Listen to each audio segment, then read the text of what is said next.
后来继续来看农业部台中区农改场埔里分场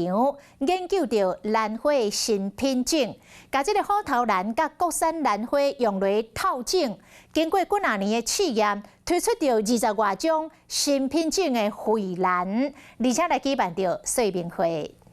农业部台中区的农改场为民国96年开始试验新品种的改良，10多年来总算有好的成果。伫咧埔里的分场举办新品种的惠兰发表会，透过农民的一个交流，选出最好的。那今天也很顺利的选出了3个最好的一个品系。为着要提升国兰的竞争力，研究人员利用虎头兰和国兰的特色来配件改良惠兰的缺点，变成一个植株比较小型，然后花比较大、花色比较多、比较丰富的一个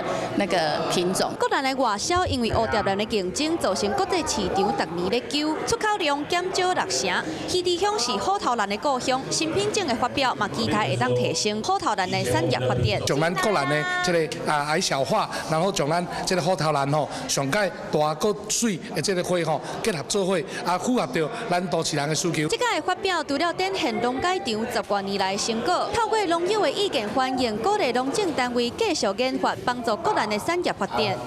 Hello， 我是易景。想要抢先掌握最及时的新闻资讯吗？赶快订阅、按赞、开启小铃铛，锁定华视新闻的 YouTube 频道。